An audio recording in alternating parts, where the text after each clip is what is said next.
कश्मीर हिंदुस्तान का था, हिंदुस्तान का है और हिंदुस्तान का रहेगा।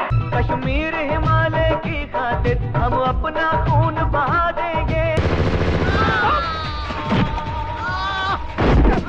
चोरी चोरी छत पे आना, कंगन खनकाना, याद आती है, याद आती है, ओ याद आती है, कलेजा चीर जाती है। बल्ले बल्ले निटोर मते यारन दी। दोस्तों, एक दमदार स्टार कास्ट, अच्छी कहानी और अच्छे डायलॉग वाली फिल्म हमेशा हमेशा के लिए यादगार बन जाती है और लोग ऐसी फिल्में बार बार देखना पसंद भी करते हैं। लेकिन इसके दूसरी तरफ अगर एक कमजोर कहानी हो और ऊपर से खराब स्टार कास्ट हो तो लोग ऐसी फिल्मों का फिर नाम तक याद नहीं रखते हैं, भले ही फिल्म बनाने के पीछे फिर डायरेक्टर का विजन कितना भी अच्छा हो।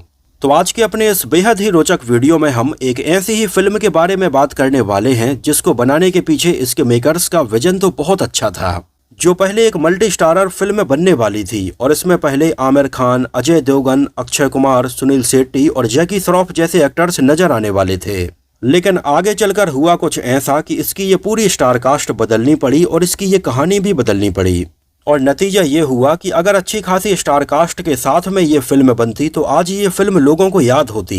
लेकिन इसकी कमजोर स्टार कास्ट और ढीले स्क्रीन प्ले ने इसको इतना कमजोर बना दिया कि आज शायद लोगों को इसका नाम तक याद नहीं होगा। हम बात कर रहे हैं साल 2003 में आई फिल्म बॉर्डर हिंदुस्तान का के बारे में। देशभक्ति पर आधारित ये फिल्म वैसे तो बहुत अच्छे वजन के साथ में बनाई गई थी, लेकिन ये फिल्म कुछ खास कमाल नहीं दिखा पाई और हो सकता है कि आप में से भी कई लोगों ने शायद ये फिल्म देखी ना हो या इसका नाम तक ना सुना हो। लेकिन फिर भी हमारे कुछ सब्सक्राइबर्स काफी लंबे समय से फिल्म के ऊपर वीडियो की डिमांड कर रहे थे, इस वजह से हम आज उनके लिए ये वीडियो लेकर आए हैं। अब देखिए, ये जो फिल्म है बॉर्डर हिंदुस्तान का, ये साल 1997 में आई कल्ट क्लासिक फिल्म बॉर्डर से इंस्पायर्ड होकर ही बनाई गई थी, जहां इन दोनों ही फिल्मों में इनके टाइटल के अलावा और भी बहुत सारी बातें कॉमन नजर आती हैं। यहाँ तक कि फिल्म बॉर्डर में हमें गाना सुनने के लिए मिला था, संदेशे आते हैं हमें तड़पाते हैं। तो बॉर्डर हिंदुस्तान का में इसी से मिलता जुलता एक गाना रखा गया था, याद आती है कलेजा चीर जाती है। हालांकि ये भी एक बहुत अच्छा गाना था और अगर आप लोगों ने अभी तक इस गाने को नहीं सुना है तो इस गाने को आप एक बार जरूर सुनना। यहाँ तक कि फिल्म बॉर्डर में नजर आने वाले अक्षय खन्ना और सुदेश बैरी को भी इसमें साइन किया गया था। इसके अलावा इसमें आदित्य पांचोली का जो पगड़ी वाला लुक है वो भी बिल्कुल सनी देओल के जैसा ही रखा गया था। इसके अलावा भी फिल्म बॉर्डर हिंदुस्तान का में फिल्म बॉर्डर से और भी बहुत सारी चीजें ली गई थी और ऐसा इसलिए भी था क्योंकि फिल्म को डायरेक्ट किया था योगेश भरद्वाज ने, जो इसके पहले बॉर्डर में जेपी दत्ता के असिस्टेंट डायरेक्टर के तौर पर काम कर चुके थे और उन्होंने जेपी दत्ता की फिल्म बॉर्डर को काफी करीब से बनते हुए देखा था और उन्हें बारीकी से ये पता था कि आखिर एक वॉर फिल्म को पर्दे पर कैसे दिखाया जाता है। Actually Yogesh Bharadwaj film border के पहले भी जेपी दत्ता की फिल्म छतरी में असिस्टेंट डायरेक्टर के तौर पर काम कर चुके थे और जेपी दत्ता की फिल्मों का प्रभाव योगेश भरद्वाज की फिल्मों के ऊपर साफ साफ देखा जा सकता है। हालांकि ये अलग बात है कि योगेश भरद्वाज को ना तो जेपी दत्ता के जैसी बड़ी मल्टी स्टारर फिल्में बनाने के लिए उतना बजट मिला और ना ही वैसी स्टार कास्ट मिल पाई, जिस वजह से उन्होंने एक काफी कम बजट में कमजोर स्टार कास्ट के साथ में बॉर्डर हिंदुस्तान का जैसी फिल्म बनाई है, जो फिल्म रिलीज हुई थी 20 जून 2003 को, जहां इसके लगभग एक हफ्ते पहले शाहरुख खान और रानी मुखर्जी की फिल्म चलते चलते भी रिलीज हुई थी और उस समय ज्यादातर थिएटर्स में शाहरुख खान और रानी मुखर्जी की फिल्म चलते चलते ही चल रही थी। बतौर डायरेक्टर योगेश भरद्वाज की ये पहली फिल्म थी और इसके बाद आगे चलकर उन्होंने आशुतोष राणा के साथ में शबनम मोसी जैसी फिल्म भी बनाई थी।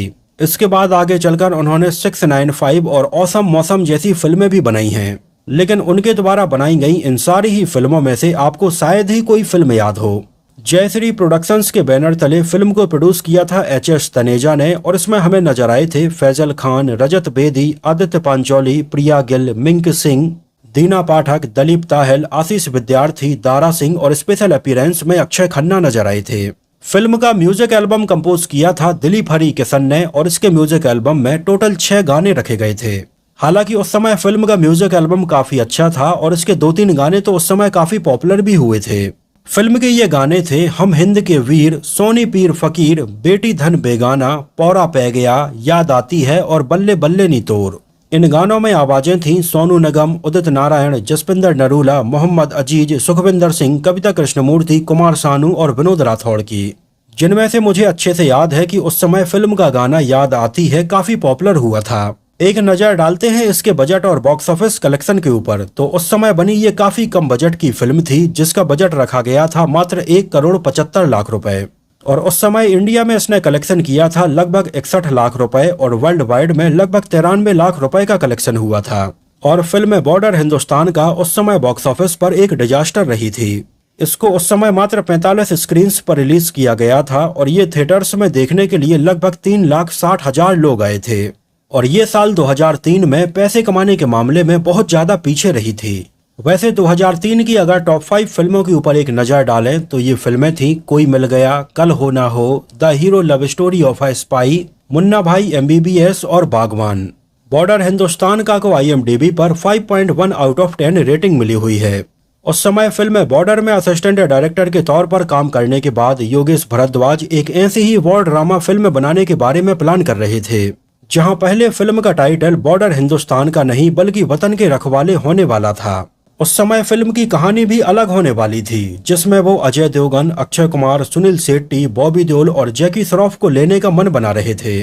और उस समय उन्होंने अपनी इस कहानी को लेकर कई प्रोडक्शन हाउसेस के चक्कर लगाए, लेकिन कोई भी इसके ऊपर पैसा लगाने के लिए तैयार नहीं था।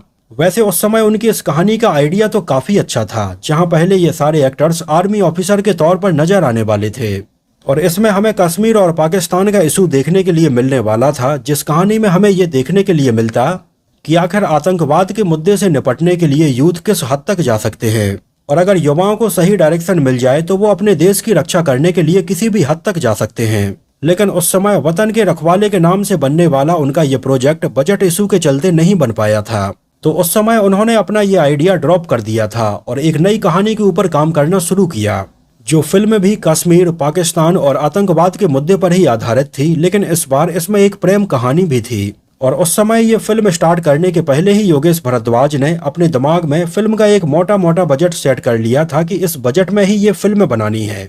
और आगे चलकर उनकी मुलाकात हुई प्रोड्यूसर HS तनेजा से और HS तनेजा को उनकी ये कहानी का आइडिया पसंद आया और वो इसमें पैसे लगाने के लिए तैयार हो गए। जहां प्रोड्यूसर HS तनेजा को ये लग रहा था कि आखिर योगेश भारद्वाज इतने कम बजट में इसमें वॉर वाले सीक्वेंस कैसे शूट कर पाएंगे, तो योगेश भारद्वाज ने उन्हें बताया कि इसमें वो वॉर वाले सीक्वेंस फिल्म बॉर्डर के जैसे नहीं रखेंगे और ना ही इसमें ऐसे तोप और टैंकों का यूज करेंगे।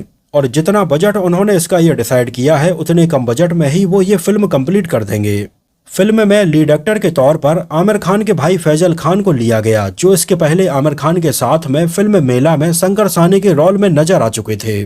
और फिल्म मेला में फैजल खान का लुक बहुत अच्छा रखा गया था, यहाँ तक कि काफी लोग तो उस समय उनके इस लुक को सनी देओल के लुक से भी कंपेयर करने लगे थे। वैसे फैजल खान बॉर्डर हिंदुस्तान का के पहले मेला के अलावा मदहोश और दुश्मनी जैसी फिल्मों में भी नजर आ चुके थे, लेकिन उस समय फैजल खान की फिल्म मेला भी बॉक्स ऑफिस पर बुरी तरह से फ्लॉप रही थी और उनकी फिल्म दुश्मनी भी नहीं चल पाई थी। इस वजह से उस समय आलम यह था कि फैजल खान के साथ में उस समय कोई भी बड़ा डायरेक्टर और प्रोड्यूसर काम करना नहीं चाहता था। इस वजह से फैजल खान ने फिल्म मेला के बाद में कुछ समय तक तो इंतजार किया, लेकिन जब उन्हें बड़ी फिल्में ऑफर नहीं हुई तो वो लो बजट की फिल्में ही साइन करने लगे थे, जिसमें दुश्मनी, बॉर्डर हिंदुस्तान का, बस्ती और चांद बुझ गया जैसी फिल्में शामिल हैं। उस समय जब बॉर्डर हिंदुस्तान का के मेकर्स ने फैजल खान को ये फिल्म ऑफर की तो वो ये चाहते थे कि इसमें आमिर खान भी काम करें। उन दिनों आमिर खान 2001 में लगान और दिल चाहता है जैसी फिल्में करने के बाद में लगभग 3 साल लंबे एक ब्रेक पर चले गए थे। यहाँ तक कि उस समय आमिर खान ने फिल्म बॉर्डर हिंदुस्तान का की ये कहानी भी सुनी थी, लेकिन कुछ समय तक आमिर खान ने इसमें काम करने का अपना फाइनल डिसीजन नहीं बताया था और फिल्म के मेकर्स ने मीडिया में ये बोला कि इसमें आमिर खान और फैजल खान दोनों एक साथ काम करेंगे। लेकिन कुछ समय बाद आमिर खान ने इसमें काम करने से मना कर दिया था, क्योंकि उन्हें लगा कि इसकी स्क्रिप्ट में दम नहीं है और ये फिल्म बहुत अच्छी नहीं चल पाएगी। हालांकि फैजल खान तो किसी भी शर्त पर इसमें काम करने के लिए तैयार थे, क्योंकि उनके पास में बड़ी फिल्में नहीं आ रही थीं।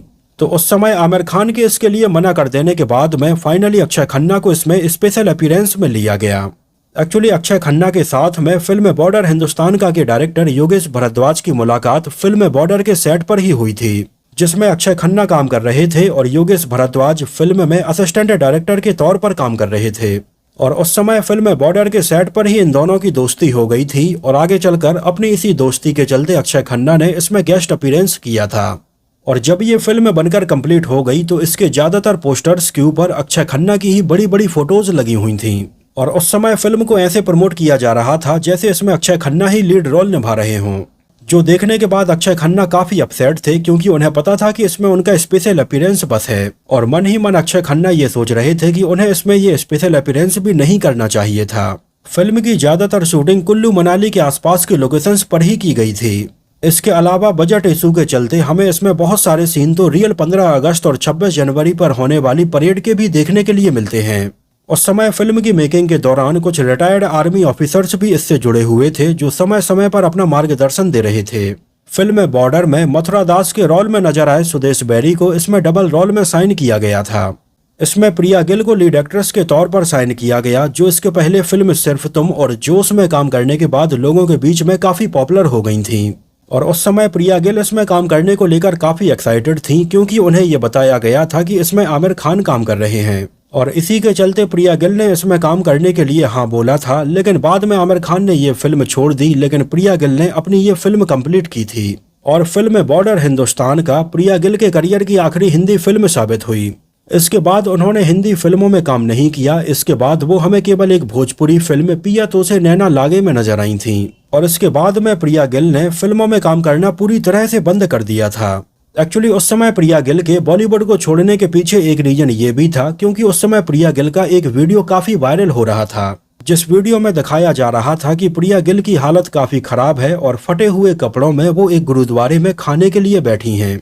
उस समय इस वीडियो को कई लोगों ने देखा था और मीडिया में प्रिया गिल के बारे में ऐसी कई खबरें छपने लगी थीं, लेकिन ऐसा नहीं था। वो लड़की प्रिया गिल से मिलती जुलती थी लेकिन प्रिया गिल नहीं थी। लेकिन उस समय इस खबर ने प्रिया गिल को अंदर से बहुत ज्यादा डिस्टर्ब कर दिया था और उन्होंने फाइनली फिल्मों में काम करना पूरी तरह से बंद कर दिया था।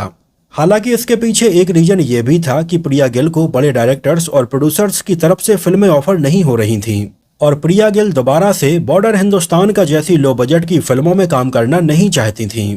इसमें हमें एक इम्पोर्टेंट रोल में रजत बेदी भी नजर आए थे, जो इसके पहले 2001 और कोई मिल गया जैसी फिल्मों से काफी पॉपुलर हो गए थे।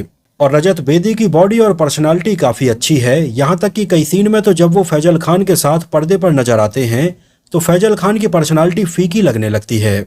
इसमें हमें मिंक बरार भी नजर आई थीं, जो 90s में इसके पहले कई फिल्मों में आइटम नंबर भी कर चुकी थीं, लेकिन उनका करियर फिल्मों में पहले भी कुछ खास अच्छा नहीं था और आगे चलकर भी ऐसा ही रहा। मतलब बॉर्डर हिंदुस्तान का में नजर आए फैजल खान, रजत बेदी, आदित्य पांचोली, प्रिया गिल और मिंक बरार, इन सब का करियर ज्यादा अच्छा नहीं चल पाया। और उस समय इसमें नजर आने वाले ज्यादातर एक्टर्स आगे चलकर किसी न किसी कंट्रोवर्सी में ही घिरे रहे। जैसे फैजल खान और आमिर खान का ये केस हुआ था, जहां पर साल 2007 में फैजल खान का ये कहना था कि वो पागल नहीं है और आमिर खान ने उन्हें बंदी बनाया है, जो केस मीडिया में काफी लंबा चलता रहा और इसके बारे में हमने एक वीडियो डिटेल में बनाया हुआ है।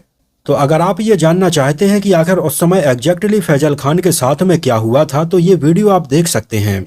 फैजल खान के अलावा प्रिया गिल के बारे में तो मैंने आपको बताया ही है कि कैसे उनका एक वीडियो वायरल हुआ था और उन्होंने फिल्मों में काम करना बंद कर दिया था। इन दोनों के अलावा आगे चलकर मिंक बरार को लेकर तो कई कंट्रोवर्सी समय समय पर सामने आती ही रही हैं, जहां आगे चलकर उनका एक वीडियो वायरल हुआ था जहां पर वो एक लड़की को किस करती हुई नजर आई थी।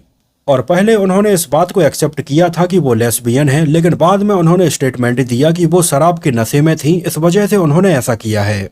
और उस समय वो शराब के नशे में इतनी ज्यादा थी कि उनके सामने शायद कोई और भी होता तो वो उसको भी किस कर लेती। इन तीनों के अलावा आगे चलकर कंगना रनावत ने भी आदित्य पांचोली के ऊपर उन्हें प्रताड़ित करने के कई आरोप लगाए थे। वैसे अर्ली 2000 के आसपास ऐसी वॉर ड्रामा और लव स्टोरी वाली बहुत सारी फिल्में बन रही थीं। जैसे उसी समय एक और फिल्म आई थी दिल परदेसी हो गया, जो फिल्म तो वैसे नहीं चल पाई थी लेकिन इसके गाने काफी चले थे। इसके अलावा LOC कारगिल, माँ तुझे सलाम और अब तुम्हारे हवाले वतन साथियों जैसी कई फिल्में बनी थीं। तो दोस्तों ये तो बात हुई फिल्म बॉर्डर हिंदुस्तान का के बारे में। अगर उस समय आप लोगों ने ये फिल्म देखी हो तो हमें कमेंट सेक्शन में जरूर बताना। तो फिलहाल के लिए इस वीडियो में इतना ही। अगर ये वीडियो आपको पसंद आया हो, मेरी मेहनत आपको पसंद आई हो तो इसको प्लीज लाइक करके मुझे इस बात का जवाब जरूर दीजिए। तो मिलते हैं किसी नए वीडियो में कुछ और ऐसी ही इंटरेस्टिंग और रोचक बातों के साथ।